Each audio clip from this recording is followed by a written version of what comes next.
네, 오늘 매임으로 말미암아라고 하는 제목으로 성경 본문에 있는 이 말씀을 구절을 인용했습니다. 매임으로 말미암아 말씀 나누겠습니다. 코로나 시국, 우리 코시국이라고 그러죠. 코로나 시국이 시작되기 전에 제가 중국을 다녀온 적이 있습니다. 우리 분당 지방 행정적인 문제 때문에 임원들 저 포함해서 3분이 중국을 다녀왔을 때의 일인데요. 비행기에 탑승하기 위해서 인천공항 출국장에서 이렇게 기다리고 있었어요. 근데 저희 뒤에 저희가 중국으로 가니까 중국인, 저희가 줄이 거의 뒷부분이었는데 저희 뒤에 중국 사람들 몇 사람이 이제 저희랑 같은 비행기를 타려고 이제 준비를 하고 있는데 어마어마하게 많은 쇼핑백, 핸드캐리, 그러니까 가방 기내에 들고 아마 붙일 수 있는 짐은 붙였고 기내에 들고 들어갈 수 있는 그 가방이 있잖아요. 크기가 좀 작지만 그래도 작지 않은 그 핸드캐리하고 또 면세점 이런 테이핑이 되어 있는 쇼핑백 이런 것들이 짐들을 어마어마하게 많이 가지고 있는 중국인 몇 사람이 있는 거예요.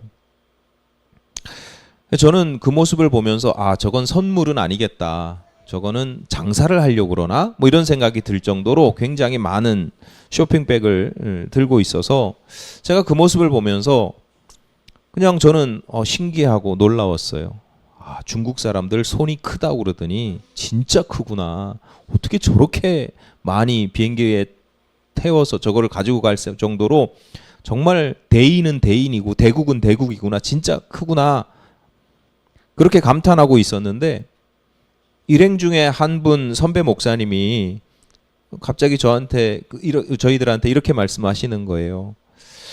좀 미리 좀 도와달라고 그러면 도와줄 수 있었을 텐데 이렇게 얘기를 하는 거예요.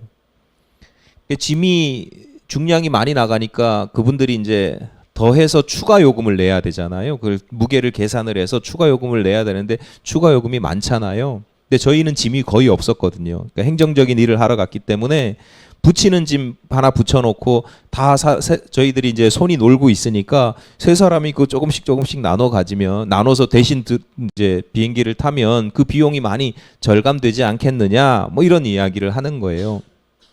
이분이 선교사 출신인데다가 해외 여행 경험도 많고 하니까 그런 모습이 떠오르는 거죠. 그 모습을 보면서 비용을 좀 아낄 수 있는 방법이 떠오르고 저건 미리 좀 얘기를 하면 도와줄 수 있을 텐데 이렇게 이야기를 하는 거예요. 제가 그 얘기를 들으면서 그렇구나 이렇게 생각을 하고 있는데 다른 후배 목사님이 이렇게 거드는 거죠. 목사님 그렇게 안타까워하지 않으셔도 될 거예요. 왜냐하면 면세품을 저렇게 많이 살 정도면 돈 걱정하는 사람들이 그거 돈 아까워하는 사람들이 아닐 겁니다. 이렇게 얘기를 하는 거예요.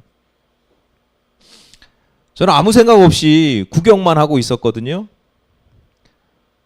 그러다가 한 분 목사님이 저거 도와달라 그러면 도와줄 수 있는데 그런 이야기를 딱 들으니까 그런 거예요 제가. 그래서 고개를 끄덕였어. 그렇구나.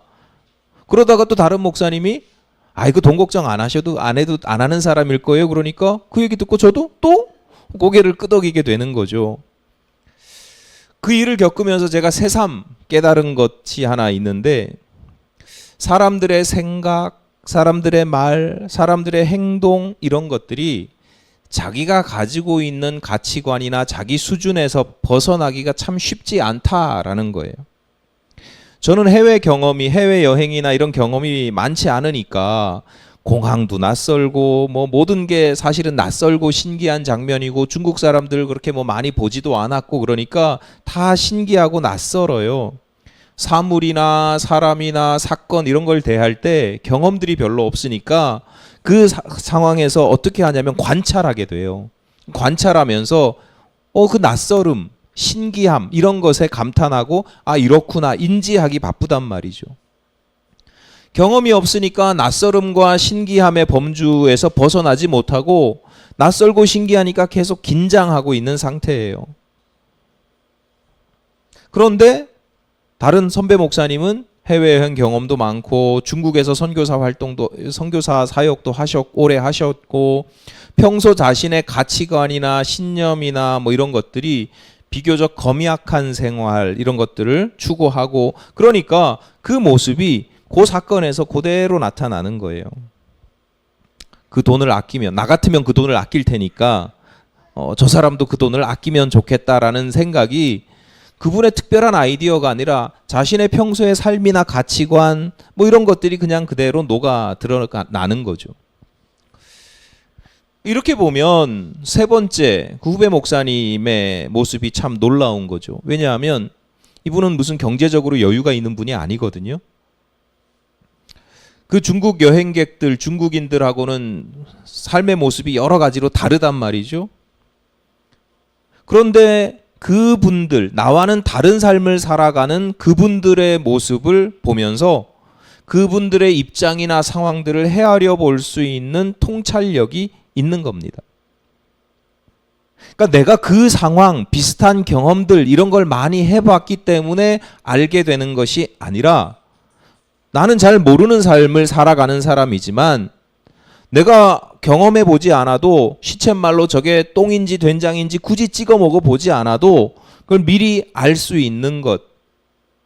내 삶의 범주는 저 사람들하고 다르고 내 삶의 환경, 경험은 매우 좁고 그리고 내가 가지고 있는 평소의 신념이나 가치관, 예를 들어서 난 돈이 있어도 저렇게 안 써 라고 하는 뭐 그런 신념이나 가치관이 있잖아요. 그런 신념이나 가치관이 분명히 다름에도 불구하고 저 사람들은 저렇구나 라고 하는 것을 볼 수 있는 것, 그게 통찰력이거든요. 통찰력. 더 너머를 볼 수 있는 것, 더 멀리 볼 수 있는 것, 헤아릴 수 있는 것. 그 통찰력이라고 하는 것이 우리로 하여금 내 삶을 때로는 여유롭게 하기도 하고 나로 하여금 바르게 살아가게 하기도 하고 거룩한 길로 갈 수 있게도 한다라는 것입니다. 내가 도둑질을 해봐야 도둑놈의 마음을 아는 게 아니고 도둑질을 하지 않아도 그런 나와 다른 삶을 이렇게 좀 널리 깊이 제대로 헤아려 볼 수 있는 이 통찰력, 이것이 굉장히 중요하다라고 하는 것입니다.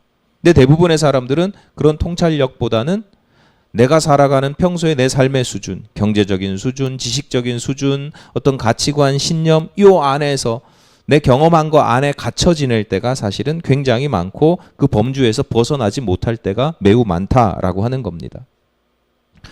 지난 주일 읽었던 본문 디모데전서 4장에서는 경건, 그러니까 경건이라고 표현했지만 좋은 신앙을 갖는 것, 제대로 믿는 것, 잘 믿는 것, 경건이 주는 유익이 있는데 그 경건이 주는 유익이라는 것이 내생, 그러니까 다가올 세상, 우리가 죽어서 가는 저 하늘나라 말고도 금생에도 있다. 우리가 이 땅을 살아가는 데에도 경건이라고 하는 것이 주는 유익이 있다. 그러니까 경건, 좋은 믿음을 갖는다고 하는 것은 이 땅에서 우리를 막 내가 믿음이 좋으니까 힘들게 사는 것, 고난을 받으면서 사는 것 이런 것만 있는 게 아니라 종종 나로 하여금 내 인생으로 하여금 유익하게 살아가게 하는데 그 중에 하나가 지혜입니다. 내가 왜 경건하면 유익하냐? 그 중에 하나가 내가 경건하면 유익한 이유 중에 하나가 경건한 사람들이 지혜롭단 말이에요. 그리고 그 지혜를 좀 다른 말로 바꾸면 뭐냐? 어떻게 표현할 수 있냐면 통찰력이에요.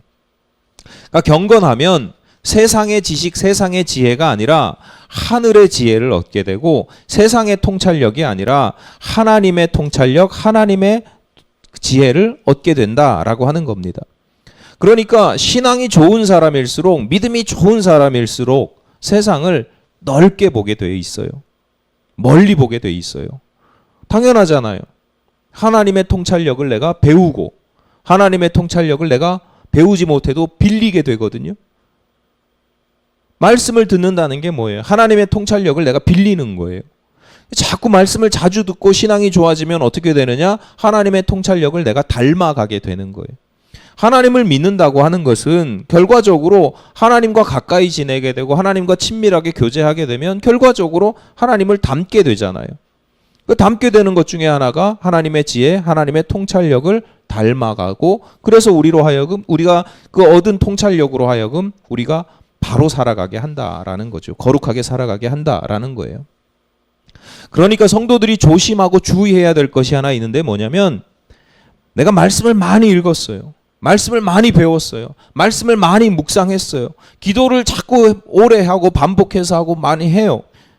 그런데 내가 말씀을 자꾸 깊이 읽고 묵상하고 기도를 하면 할수록 내가 점점 고집장이가 되어가고, 고집쟁이인가요? 고집쟁이가 되어가고, 외골수가 되어가고, 주변 사람들이 나로 하여금 뭐라고 하냐면 편협해졌어, 독단적이야. 이러면 이게 사실은 내 믿음을 좀 점검해 볼 필요가 있어요. 좋은 믿음이 아니고 경건한 믿음이 아닐 수도 있어요. 우리가 분명한 자기의 신앙 고백이 있어야 됩니다. 어떤 상황 속에서도 흔들리지 않는 지조 있는 믿음이 있어야 됩니다. 그런데 때로는 내가 지조 있는 믿음을 가지고 있어 라고 스스로의 믿음을 포장하면서 편협하거나 독단적이거나 자기고집적이거나 아집이거나 이런 모습을, 난 믿음이 좋은 거야, 난 독실한 거야 라고 편협하거나 위장해서는 안 된다라는 거예요. 구별해야 된다는 거예요. 예전에는 그 부흥 집회 같은 게 많았잖아요. 부흥회.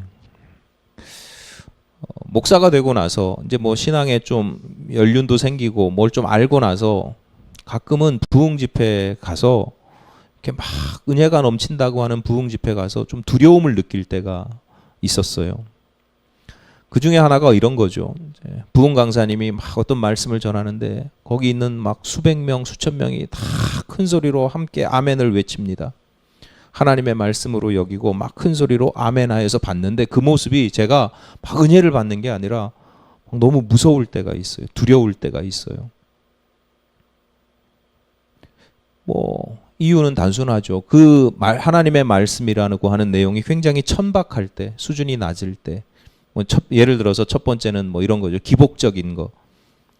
그냥 하나님 순종하고 하나님께 많이 바치고 뭐 이렇게 하면 병 고침 받는다, 성공한다, 11조가 10배로 는다, 뭐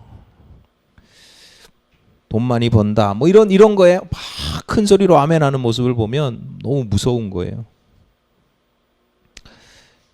뭐 이해는 돼요. 그리고 또 그만큼 또 절박한 분들이 많기 때문에 그냥 성공한다는 정도가 아니라 내 삶이 너무너무 피폐해지면 그런 경제적인 구원이나 해방도 사실은 필요한 거거든요. 병 고침의 구원, 이런 해방도 사실은 필요한 거기 때문에 단순화시킬 수는 없지만 그 모든 사람들이 막 열광해서 이렇게 하는 모습을 보면 무서워요. 또 어떤 경우가 있냐면 이런 거죠. 강사 목사님이 어떤 말씀을 전하냐면, 이미 내가 하고 있는 거, 내가 잘 하고 있는 거, 내가 믿고 있는 것, 그런 것에 대해서 막 큰 소리로 아멘 하는 거예요. 그러니까 무슨 얘기냐면 내 신앙에 도전을 받는 내용이 아니에요. 내 신앙에 도전을 받는 게 아니고, 내 삶에 어떤 도전을 받는 게 아니고, 내가 이렇게 살아가고 있는데 그거 잘하고 있다, 잘한다 라고 자꾸 자기를 최면을 걸고 세뇌를 시키고 자기를 강화하는 거예요. 그게 좋은 믿음의 내용이면 좋겠지만 그렇지 않으면 방금 전에 말씀드린 대로 이게 세뇌거든요. 스스로를 세뇌시키는 거거든요. 그러니까 그런 모습을 보면 좀 두렵죠. 무섭죠. 이러면 안 되는데, 이런 생각이 드는 거고. 마지막 최악의 경우는 이런 겁니다. 그 내용이 막 저주나 혐오하는 내용에 대해서 아멘하는 경우. 어떤 사람이 이렇게 하나님 말씀 안 듣고 불순종했다가 이렇게 벌을 받았다. 일본에 대지진이 일어났다. 막 근데 그걸 아멘을 막 유도하고 그 아멘을 큰 소리로 하는 걸 보면 제가 너무 막 힘든 거예요, 마음이.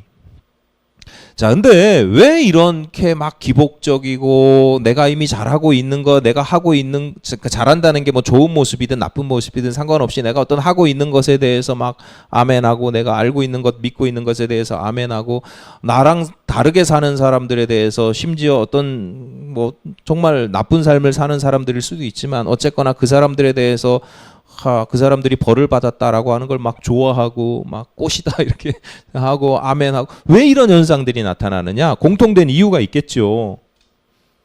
이게 본인들이 듣고 싶어 하는 이야기이기 때문에 그렇습니다. 내가 듣고 싶어서 그러는 거예요. 오래전에 일인데 이제 제가 이제 선후배 목사님들 중에서도 그런 부흥 집회 많이 다니는 목사님들이 있을 거 아니에요. 그 선배 목사님 중에 뭐 전날에 부흥 집회를 마치고 이렇게 어쩌다가 우연히 이제 만난 선배 목사님이 있어서 그 선배 목사님이랑 이렇게 사담을 나누는데 제가 농담처럼 그렇게 이야기를 하거든요. 아이고, 그러니까 그 목사님이 김 목사도 좀 가서 또 다른 데 가서 이렇게 말씀도 좀 전하고 뭐 이런 얘기를 그런 이야기를 해요. 덕담처럼. 그러면 제가 아유, 목사님 저는 말씀을 전하면 회중들을 차갑게 식게 할 수는 있습니다. 근데 뜨겁게 열광적이게 뜨겁게 제가 그렇게 하는 은사는 없고요. 차갑게 식어버리게 하는 은사는 있습니다. 제가 그렇게 농담을 해요. 그러면서 형님 참 대단하십니다. 존경스럽습니다. 이렇게 이야기를 한단 말이에요. 그랬을 때 그 선배 목사님이 뭐라고 이야기를 하냐면 김 목사 교인들이 3,000명이 될 때까지는 목사가 하고 싶은 얘기를 하면 안 돼. 교인들이 듣고 싶은 이야기를 해야 돼. 이렇게 이야기를 하는 거예요. 뭐 거의 반 농담처럼 그분도 하신 얘기지만 그런 거예요. 결과적으로 우리가 은혜 받는다고 하는 것에 대해서 좀 제대로 이해를 해야 돼요. 많은 사람들이 내가 듣고 싶은 이야기를 듣고 열광적으로 나뿐만 아니라 내 옆에 있는 사람들 수십 명, 수백 명, 때로는 수천 명, 수만 명이 함께 아멘 하고 외치지만 그래서 그 순간에는 은혜 받는 것 같지만 막 그 순간에는 아멘 하고 뜨겁게 막 기도하는 것 같지만 은혜가 충만한 것 같지만 왜 돌아서면 그뿐이에요. 그게 그런 거예요. 돌아서면 그만이에요. 집에 오면 그만이고 며칠 지나면 그만이에요. 감정만 남아있고 그때 내가 뭔가를 체험했던 것 같아 감정만 남아있고 그냥 그 모양 그대로 신앙의 성장이 없는 이유예요. 여러분, 제가 설교자가 여러분이 듣고 싶은 말, 듣고 싶어 하는 말씀을 전하기를 원하십니까? 굉장히 위험할 수 있는 거예요. 물론 저도 종종 위로와 축복의 말씀을 전하기도 합니다. 그런데 누군가가 듣고 싶어서는 아니에요. 하나님께서 원하시기 때문에, 하나님께서 필요로 하시기 때문에, 하나님께서 전하기를 원하시기 때문이라고 느끼기 때문에 하는 거지.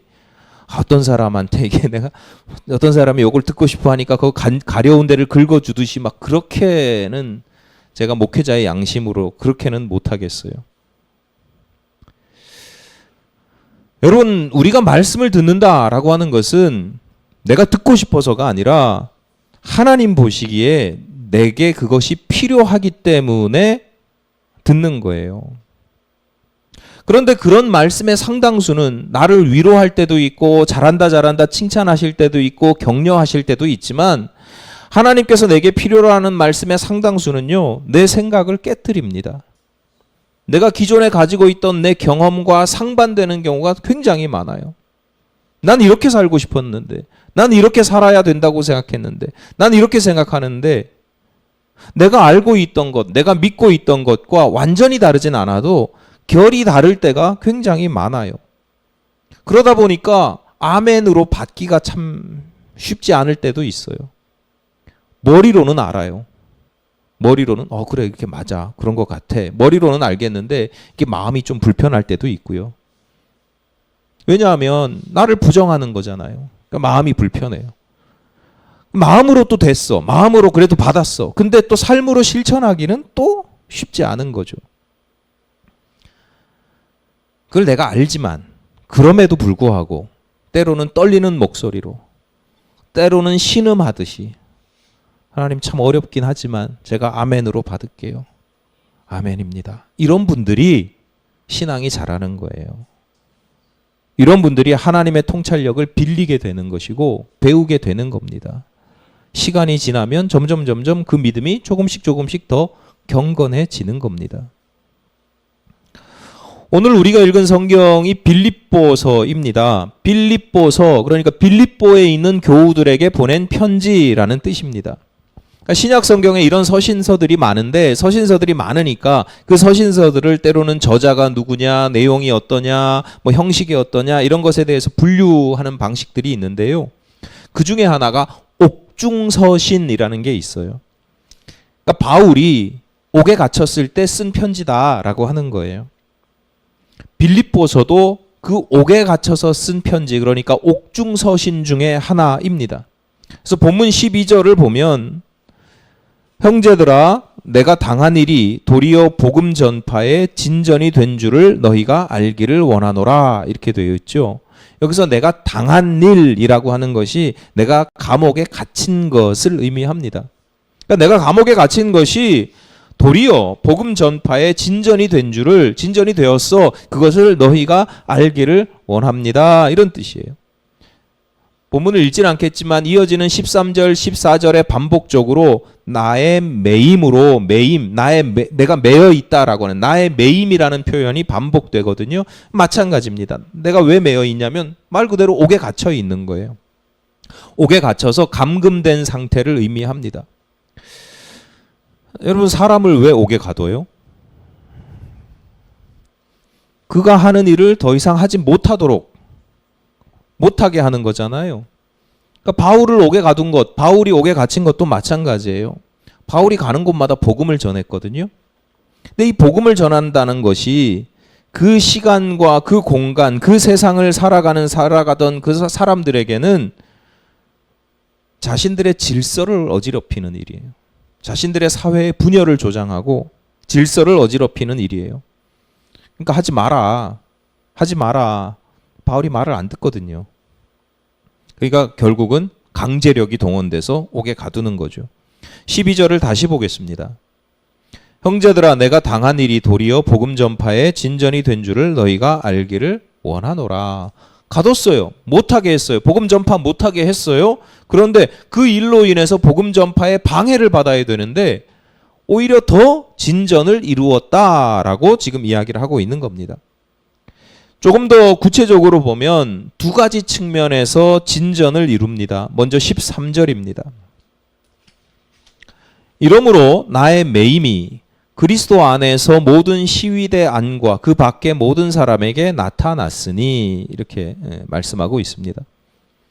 시위대라고 하는 것이 여러 가지로 번역되는데 시위라고 하니까 데모하는 거가 아니고요. 뭐 이렇게 지키는 것을 시위, 보위한다 그러죠. 그 시위예요.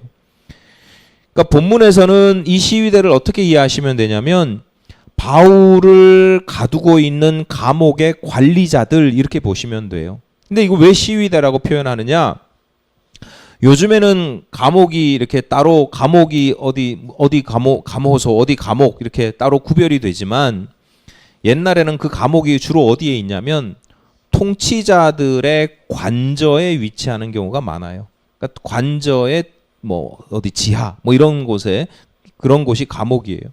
그러니까 감옥을 관리하는 사람이 예를 들어서 그 통치자가 총독이다. 그럼 총독의 관저다. 그러면 감옥을 관리하는 사람이 총독도 호위하고 시위하고 호위하고 그 관저도 보호하고 뭐 이런 호위대, 시위대 이런 사람들인 거예요. 그런 사람들이 감옥도 같이 관리를 하는 거예요. 바울이 감옥에 갇혔어요. 그러니까 복음을 전하던 바울이 감옥에 갇혔다라고 하는 소식이 그 부대, 시위대 안에 그 총독과 관저를 관리하는 그런 사람들 사이에 소문이 도는 거예요. 여러분 상상을 해보시면 이거 쉽습니다. 낯선 사람이 옥에 갇혔어요. 그럼 그 사람들끼리 이야기할 거 아니에요. 야, 누가 옥에 갇혔대? 뭐 하는 사람이래? 저기 막 예수 그리스도라고 하는 사람 이야기하는 사람이야. 아, 그 사람이야? 뭐 이런 얘기를 서로 하게 되는 거예요. 근데 그 사람 전하는 그 뭐 예수 그리스도가 누구래? 예수가 왜 그리스도래? 그리스도가 황제를 지칭하는 표현이었거든요. 예수가 왜 그리스도래? 예수는 누구래? 뭐 저기 어디 갈릴리 저 이스라엘의 저 시골 총구석에 살던 사람이래. 뭐 부활했대. 뭐 이런 이야기를 하니까 그건 뭔데? 가서 물어봐. 네가 물어봐. 뭐 이렇게 되는 거죠. 근데 그 시위대 생각을 해보세요. 고급 관리의 관절을 지키는 시위대 이 정도 되는 사람들이면 일개 무슨 사병들이겠냐고요. 사병도 있겠지만 어쨌거나 그 나라에 좀 힘께나 쓰고 지식도 있고 뭔가 이렇게 나름 있는 사람들이죠. 그래서 복음이 바울로 하여금 복음을 전하지 못하도록 감옥에 가뒀는데 오히려 감옥을 관리하는 시위대 사람들을 통해서 시위대 안과 그 사람들이 또 가족들한테 가서 또 얘기할 거 아니에요. 그 가족들이 또 유력한 사람들일 수도 있고. 그러니까 시위대 안과 시위대 바깥에 있는 사람들에게 복음이 전파되었다라는 거예요. 바울을 감옥에 가둔 사람들, 가둔 세력들 입장에서는, 명령권자 입장에서는 이게 괜히 결과적으로 보면 긁어 부스럼을 만든 꼴이에요. 복음 전파를 못하게 막았는데 오히려 더 잘 되게, 더 영향력 있게. 그러니까 바울 입장에서는 이게 진짜 하나님의 섭리가 신비하고 놀랍구나. 내가 감옥에 갇혀서 꼼짝달싹 아무것도 못할 줄 알았는데 하나님은 이 상황을 통해서도 복음을 전하는데 더 큰 진전을 이루게 하시는 하나님의 섭리가 기가 막히다라고 이야기를 하고 있는 겁니다. 또 하나의 측면이 있습니다. 14절입니다. 형제 중 다수가 나의 매임으로 말미암아 주 안에서 신뢰함으로 겁없이 하나님의 말씀을 더욱 담대히 전하게 되었느니라. 이제 감옥에 가둔다라고 하는 것은 그저 그 사람에게 강제력을 동원해서 꼼짝달싹 못하게 하는 것만의 목적이 있는 게 아니라 구금의 목적만 있는 게 아니라 일종의 처벌의 목적이 있는 것이고, 감옥에 가두는 처벌을 굳이 보여주는 이유는 다른 사람들에게도 너 이렇게 하면 이렇게 될 거야, 너도 이렇게 감옥에 갇힐 거야 라고 하는 경고의 효과도 있는 거잖아요. 그래서 동조자들이 유사한 행동을 못하도록 시범 케이스로 처벌하는 경우, 그런 경우가 있잖아요. 그런데 바울을 감옥에 가두면 바울의 동조자들, 형제 자매들이 우리 찍소리 못하고 숨어 있어야지 이럴 줄 알았는데 웬걸? 그 형제들이 더 담대히 하나님을 믿고 신뢰함으로 더 담대히 하나님의 말씀을 전하게 되었다라고 하는 거예요. 이런 경우들이 가끔 있잖아요. 저 대학 다닐 때 보면 그때는 진짜로 이 시위 말고 이 시위 하는 경우들이 있잖아요. 그럼 정경들 백골단 이런 사람들이 앞에 와가지고 학생들 이렇게 못하게 한단 말이에요. 그러다가 이제 구타가 일어나고 이러면 사람들이 막 무서워서 도망가는 학생들도 있지만 더 열이 받아가지고 더 난리가 나는 경우들도 있거든요. 그럼 비슷할 것 같아요. 바울을 가두면 사람들이 그냥 조용히 찍소리 못할 줄 알았는데 더 막 담대하게 복음을 전하게 되었다. 나의 고정관념, 나의 생각, 나의 가치관 등의 범주, 그런 카테고리, 이 범위를 깨트리는 것은 하나님의 말씀만이 아니고 종종 하나님께서 친히 역사하심으로 하나님의 신묘막측하신 섭리하심이 내 생각과 가치관의 범주를 확장시킵니다. 사람의 생각과 경험으로는 길이 다 막힌 것 같은데, 다 끝난 것 같은데 하나님께서 그곳에서 새로운 길을 열어주시는 경험을 하게 되는 거거든요. 그러니까 이게 우리가 간증이라고 표현하는 것들이에요. 신앙 체험이라고 표현하는 것들이죠. 사방이 꽉 막혀서 옴짝달싹 할 수 없을 것 같은데 난 끝났다고 생각하는데 그곳에서 길을 열어주실 뿐만 아니라 때로는 그곳에서 나로 하여금 자유를 허락하시는, 자유를 누리게 하시는, 그러니까 이런 체험 또한 좀 신학적으로 표현하자면 이런 체험들 또한 구원을 경험하는 거예요. 구원. 어디서 나를 속박되고 얽매이는 것. 예수께서 이사야서 인용하셔서 당신의 사명 선언을 하실 때 그렇게 말씀하시잖아요. 옥에 갇힌 자를 자유롭게 하고 묶인 자를 해방시켜 주시고 굶주린 자. 그런 것들이 다 일종의 구원이거든요. 구원의 경험들이거든요. 자, 하나님께서 내가 갇혀 있을 때, 내가 매여 있을 때 그곳에서부터 나를 구원하시고 오히려 그곳에서 새로운 길을 열어주시고 더 좋은 길을 제시해 주시는 체험들, 구원의 체험들을 하는 것, 그 자체로도 의미가 있지만 거기서 우리는 한 걸음 더 나아가야 된다. 그런 신앙의 체험을 하면 한 걸음 더 나아가야 된다. 왜? 하나님께서 왜 우리에게 그런 체험을 하게 하시느냐? 그냥 그 체험으로 끝나는 것이 아니라 그 체험을 통해서 우리가 더 큰 사람으로 성장하기를 원하시기 때문이다라는 거예요. 바울이 자신의 체험을 굳이 빌립보 교우들에게 전하고 너희도 알기를 원해라고 전하는 이유도 마찬가지라는 거예요. 내가 가지고 있는 하나님에 대한 믿음, 자신들이 맡은 사명 이런 것에 대해서 내가 가지고 있는 기존의 지식과 경험에 갇혀 있지 말고 이런 체험들을 통해서 더 크고 더 멀리 더 넓게 바라볼 수 있어야 된다. 정리해보면 이게 믿음의 선순환입니다. 믿음과 체험의 선순환. 좋은 믿음을 가지고 있으면 아주 큰 체험을 하게 되고 큰 체험을 하게 되면 또 다시 더 좋은 믿음으로 우리의 믿음이 더 커지는 거죠. 세상이 나를 자꾸 얽매이고 올가매고 막 이러는데 그 안에서 하나님께서 주시는 자유함을 내가 누렸어요. 그러면 그 다음에 또 다시 세상이 나를 얽어매일 때 굳이 그런 체험을 하지 않아도 내가 그 안에서 자유로울 수 있는 거예요.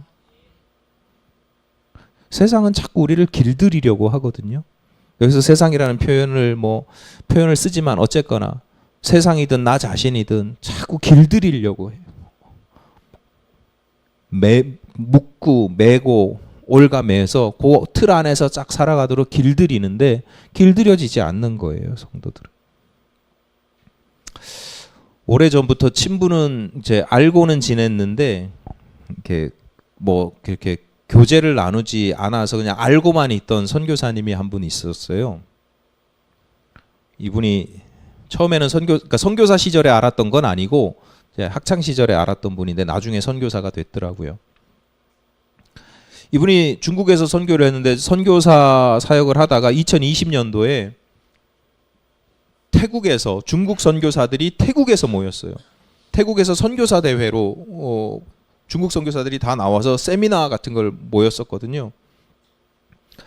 그 세미나를 마치고 선교사 대회를 마치고 이제 다시 중국 선교지로 다 돌아가려고 하는데 코로나가 터진 거예요. 그래가지고 갑자기 항공편이 다 취소가 됐어요. 중국으로 못 돌아가니까 어쩔 수 없이 한국으로 이제 어딘가는 와야 되잖아요. 그래서 한국으로 급하게 들어왔는데 바로 이어서 여러분 기억하실지 모르겠지만 중국이 국경을 봉쇄하고 비자는 만료됐고 새로운 여행 비자도 아무것도 안 되는 거예요. 못 들어가는 거예요. 그러니까 결과적으로 이분 입장에서는 자기 선교지에 인사 한마디 못하고 그냥 갑자기 떠나왔어요. 쫓겨났어요. 한국에서 살아야 되는데 계속 중국에 다시 돌아갈 생각을 하잖아요. 이러다가 좀 지나면 괜찮아지겠지. 근데 한국에서 그러면서 사는데 한국에서의 삶도 만만치 않죠. 갑자기 왔으니까 한국에 무슨 근거지가 있는 것도 아니고 선교사를 위한 게스트하우스들이 좀 있거든요. 선교사들이 선교지에서 활동하다가 무슨 일이 있어서 한 달, 두 달 또는 병 치료받기 위해서 이렇게 고국에 들어오면 좀 쉴 수 있도록 게스트하우스를 제공해 주는 곳들이 큰 교회나 선교단체나 이런 데서 조금씩 있어요. 그러니까 아예 제도적으로 있는 게 아니고 그냥 아름아름 조금씩 있는데 거기도 여기 한 달 있었다가 저기 석 달이 있었다가 계속 이제 알아보면서 다녀야 되는 거예요. 이사를 계속 게스트하우스를 이사를 다니면서 무엇보다도 힘든 건 그 선교지에 대한 미안한 마음, 선교지에 대한 미련, 죄책감, 내가 거기를 버리고 도망 나온 건 아닌가라고 하는 죄책감, 이런 것 때문에 정서적으로 신앙적으로 굉장히 힘들게 몇 년을 보내고 있는데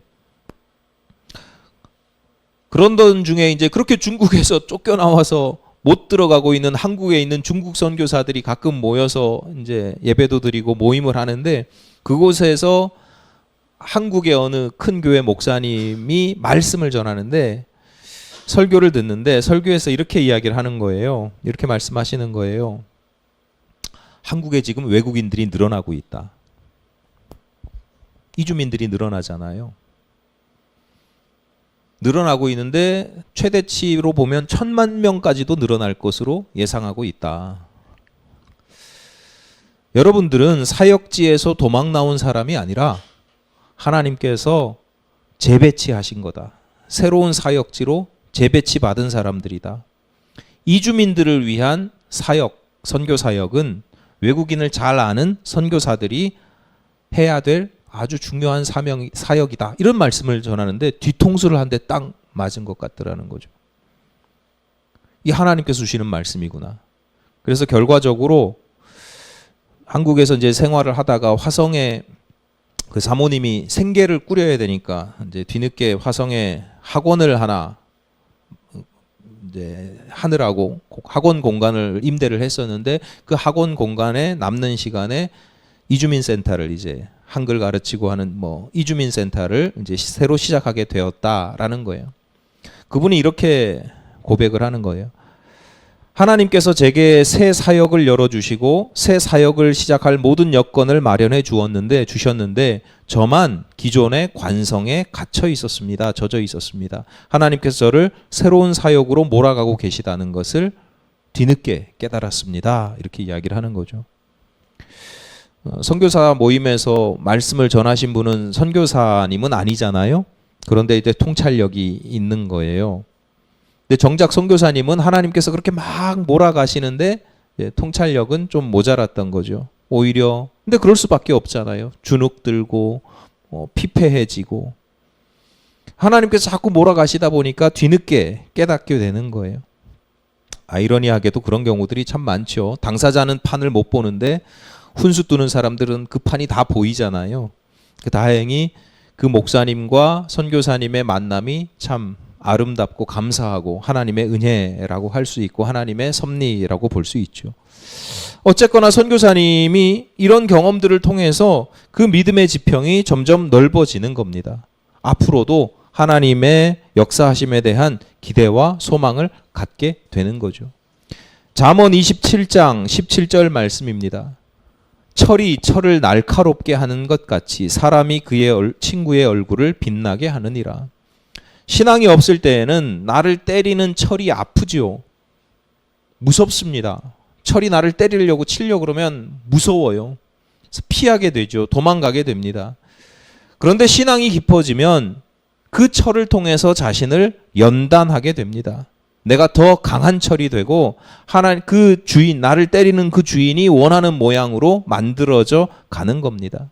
하나님께서 나를 지금 징계하시는 것이 아니라 나를 양육하시고 연단시키시고 다듬어 가신다는 걸 알게 되고 내가 쓸모없는 인생이라서 하나님의 망치로 두들겨 맞는 것이 아니라 쓰임받을 인생으로 만들어져 가고 있다라는 것을 깨닫게 되는 거죠. 그래서 똑같이 두들겨 맞는데요. 정말 고통스럽게 두들겨 맞는 사람이 있고 똑같이 두들겨 맞는데 자유하면서 기뻐하면서 기대하면서 감사하면서 하나님께서 원하시는 모양으로 만들어져 가는 사람이 있다라고 하는 겁니다. 우리 인생에도 바울처럼 때로는 나를 옭아매는 것들이 있습니다. 나를 묶어매는 것들이 있습니다. 그래서 많은 사람들이 많은 성도들이 그 매임으로 말미암아라며 핑계를 댑니다. 내가 이것에 매여서 못합니다. 저것에 얽어매여서 내가 불가능합니다. 그런데 우리가 믿는 하나님은 그 매임으로 말미암아 더 크고 놀라운 하나님의 역사를 이루시는 분이고 경험케 하시면서 나로 하여금 성장케 하시는 분입니다. 여러분 세상에 길들여진 가축 같은 사람으로 살지 마십시오. 나의 한계를 뛰어넘게 하시는 하나님의 말씀과 역사하심을 통해서 그 믿음과 삶의 지경을 날마다 넓혀 가시기를 간절히 바랍니다.